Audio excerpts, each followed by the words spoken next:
Halo teman-teman, saya sama istri bikin film dokumenter ini tentang masalah yang paling mendesak di Kota Pekalongan, masalah banjir. Saat musim hujan, berarti bulan ini sekarang, setiap tahun ribuan orang yang terkena banjir di sana. Rumah mereka ditinggal dan interior rusak semua karena air kan. Jadi masalah ini sangat serius guys. Kami kerja sama pemerintah Pekalongan untuk menunjukkan upaya mereka juga. Jadi ada bagian pemerintah dan ada bagian warga. Jadi warga bercerita tentang pengalaman mereka tinggal di daerah sana yang terkena banjir setiap tahun kan. Kami juga mencoba menunjukkan solusi untuk masalah ini. Karena memang ada solusi dan hal-hal yang kita bisa lakukan sebagai individu untuk memperbaiki situasi ini. Oke guys, semoga kalian bisa menikmati film dokumenter ini dan juga bagi sama teman-teman ya. Terima kasih telah menonton guys. See you in the next one.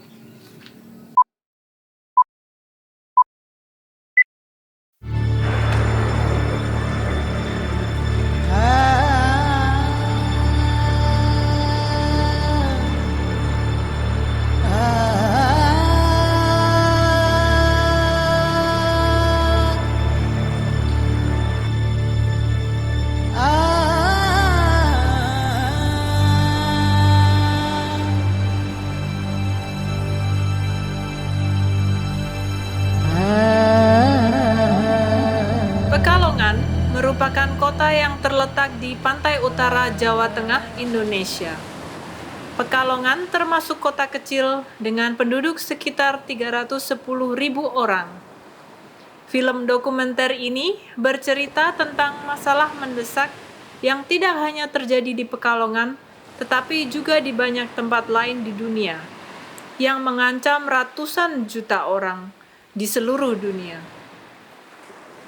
Kenaikan permukaan air laut merupakan ancaman yang sangat nampak dan nyata. Tidak hanya di Pekalongan, tetapi juga di banyak kota pesisir lainnya di Indonesia. Untuk Indonesia yang merupakan negara kepulauan berpenduduk terbesar keempat di dunia, kenaikan muka air laut akan menjadi bencana yang menimpa banyak orang. Di film dokumenter ini, kami mempertimbangkan perspektif dari masyarakat lokal dan juga pemerintah. Data yang diperoleh dari pemerintah memberi kita gambaran tentang situasi saat ini dan upaya mereka. Di peta ini terlihat area biru dan kuning yang menggambarkan luas genangan air di musim kemarau, yakni bulan Juni dan Juli 2020. Dengan total luas genangan sebesar 618 hektar. Pada musim penghujan, yaitu di bulan Februari 2021, luas genangan air bertambah menjadi 1.753 hektar, seperti terlihat di area biru pada peta ini, yaitu hampir 40% dari total luas kota Pekalongan. Kejadian banjir maupun rob di kota Pekalongan, ini kalau dilihat dari penyebabnya, yang pertama air yang berasal dari hilir atau muara. Jadi tingginya permukaan air laut ini melewati sungai-sungai yang ada di kota Pekalongan, ada 4, Kali Bremi, Kali Meduri, kemudian Kali Loji, dan Kali Banger. Ini yang kemudian melalui sungai tersebut limpas ke permukiman. Akar dari permasalahan ini ada 2. Di satu sisi, ada kenaikan air laut yang merupakan fenomena global disebabkan oleh terperangkapnya gas rumah kaca di atmosfer karena aktivitas manusia. Bumi menjadi lebih memanas, es kutub meleleh, dan menyebar ke seluruh penjuru bumi. Ketika permukaan air laut naik, permukaan sungai-sungai di dekat laut pun ikut naik, membanjiri daerah-daerah sekitarnya. Kemudian di sisi lain, ada penurunan permukaan tanah sekitar 6 cm per tahun, menurut pengukuran dari Badan Geologi.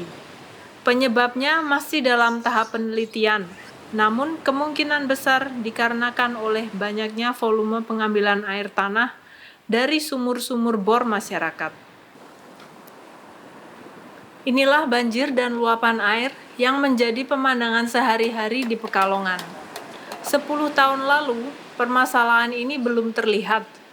Kala itu banyak orang berinvestasi dan tinggal di pemukiman dekat dengan laut.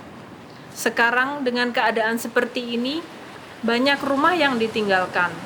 Penghuni yang masih tinggal di daerah ini mungkin tidak memiliki cukup dana untuk pindah. Namun sepertinya hanya menunggu waktu sebelum rumah-rumah tersebut juga akan ditinggalkan. Kami mewawancara warga yang terdampak banjir. Salah satunya Yeni, yang membeli properti di perumahan Pesona di Pekalongan Utara. Sekarang dia tinggal di daerah lain karena situasi banjir yang merepotkan.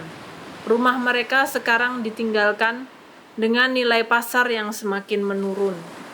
Saya beli rumah ini sekitar tahun 2006 dan itu pun dengan cara kita mengangsur. Jadi waktu beli belum banjir ya? Belum sama sekali, tanah tuh masih kering dan belum setinggi seperti sekarang. Jalan tuh masih jalan pondasi dasar. Setelah kurang lebih 4-5 tahun ke depan, masuklah itu air.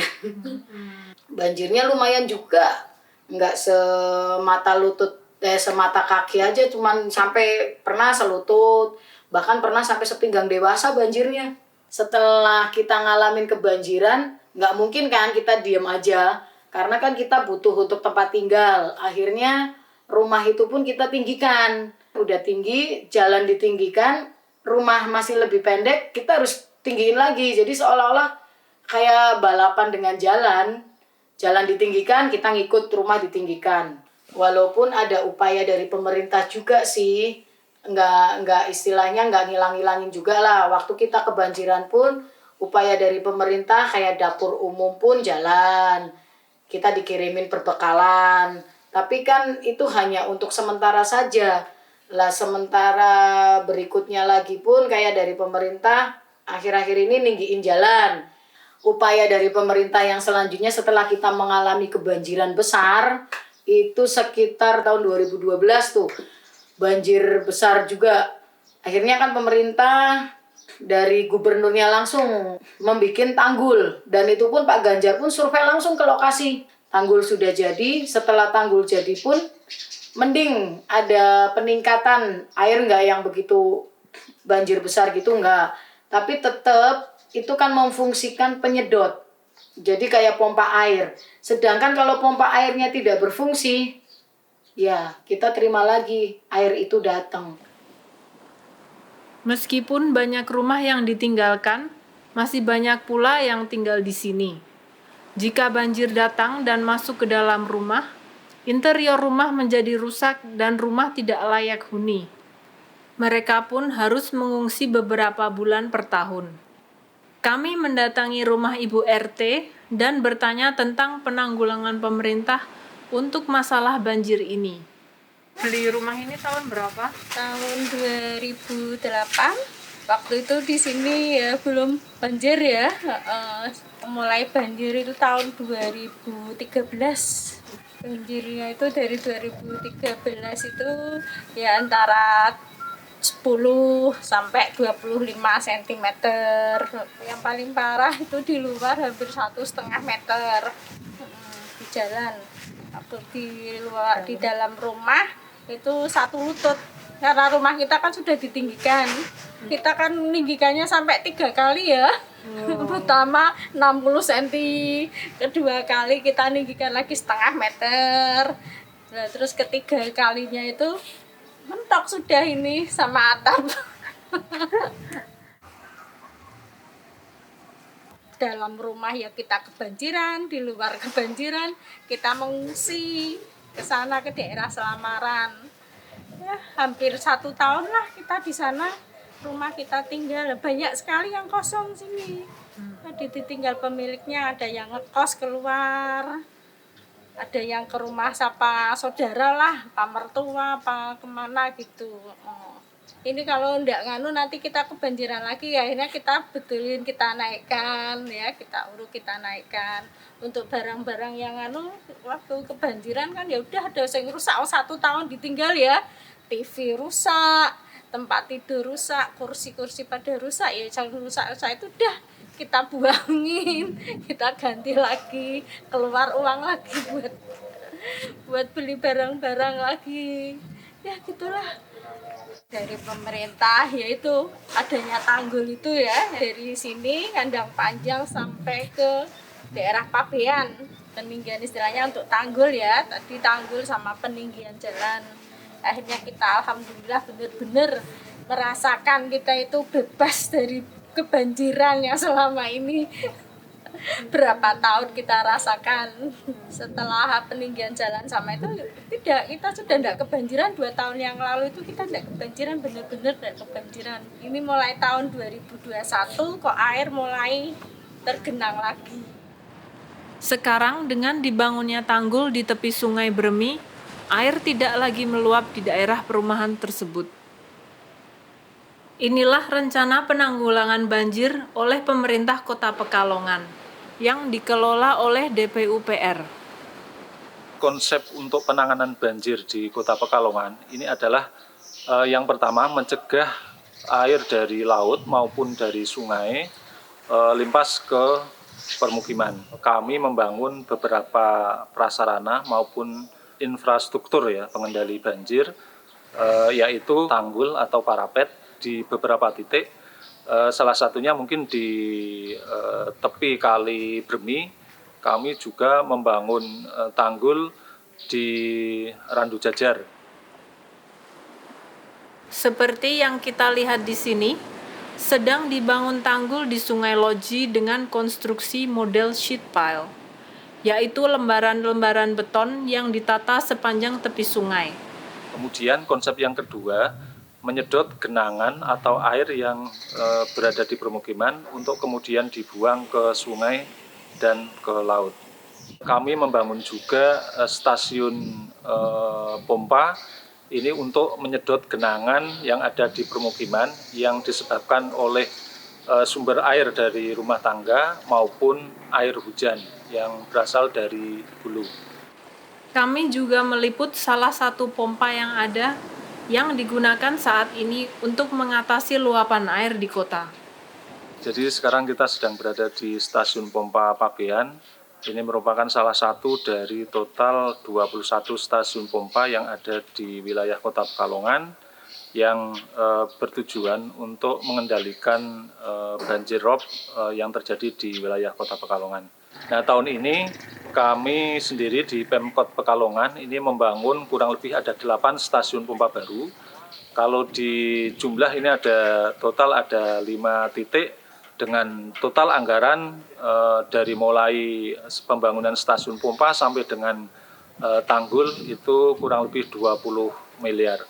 Nah, memang ada beberapa titik atau segmen di mana memerlukan anggaran besar. Ini yang akan dilakukan oleh Kementerian PUPR melalui Balai Besar Wilayah Sungai Pemali Juwana. Ini sudah 3 paket pekerjaan yang berkontrak dengan nilai total 1,2 triliun. Untuk bangunan yang akan dibangun adalah meliputi kolam retensi, kemudian pintu pengendali banjir, ini di Muara Kaliloji, kemudian sepanjang Sungai Banger, kemudian Kaliloji dan Kali Gabus di Pekalongan bagian timur nanti akan ditanggul atau parapet dengan JJSP. Jadi memang upaya kami ini berkolaborasi dan bersinergi antara pemerintah Kota Pekalongan dengan pemerintah provinsi dan pemerintah pusat, dalam hal ini Kementerian PUPR melalui Balai Besar Wilayah Sungai, mengingat bahwa kebutuhan anggaran untuk penanganan banjir rob ini memang sangat besar. Dengan fasilitas yang ada sekarang, seperti pompa-pompa dan tanggul, masalah banjir dan luapan air di Kota Pekalongan masih sulit ditanggulangi. Apakah Pekalongan akan tenggelam seperti Kota Atlantis? Ataukah dengan rencana pemerintah ke depan masalah ini dapat teratasi? Liputan yang kita lihat sebelumnya dibuat pada musim kering, Gambar berikut ini merupakan dokumentasi di musim penghujan, di mana situasinya lebih parah lagi, karena luapan air laut yang sudah menggenangi kota akan ditambah dengan curah hujan yang tinggi. Air bantaran meluber siaga penuh siaga 1. Warga menutup dengan kantong-kantong pasir takut tanggul jebol. Para ahli memprediksi bahwa di dekade berikutnya, daerah tropis di seluruh dunia akan menjadi lebih basah. Hal ini menambah permasalahan yang ada, yaitu kenaikan air laut dan penurunan tanah. Prediksi pada tahun 2030 memperlihatkan area merah di peta ini beresiko tinggi tertimpa banjir tahunan. Artinya, seluruh area merah tersebut akan tergenang air jika banjir melanda paling tidak setahun sekali. Seiring waktu, banjir tersebut akan lebih menjadi.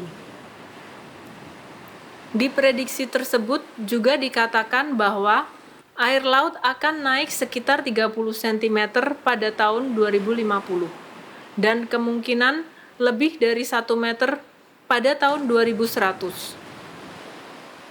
Setiap kota besar di pantai utara Jawa Barat dan Jawa Tengah akan terkena dampak kenaikan air laut, yang akan mengancam berpuluh-puluh juta penduduk di daerah pesisir. Kita sebagai warga seharusnya lebih proaktif untuk membantu mengatasi masalah ini, tidak hanya pasif menunggu aksi dari pemerintah. Hal-hal kecil bisa kita lakukan, seperti mengurangi produksi sampah, dan tentunya tidak membuang sampah sembarangan, yang akhirnya akan menyumbat saluran drainase dan menimbulkan luapan air.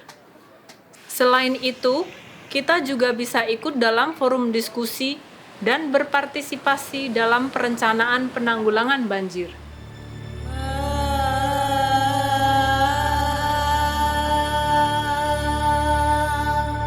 Meskipun sepertinya tidak banyak yang bisa kita perbuat sebagai individu, persepsi ini tidaklah benar.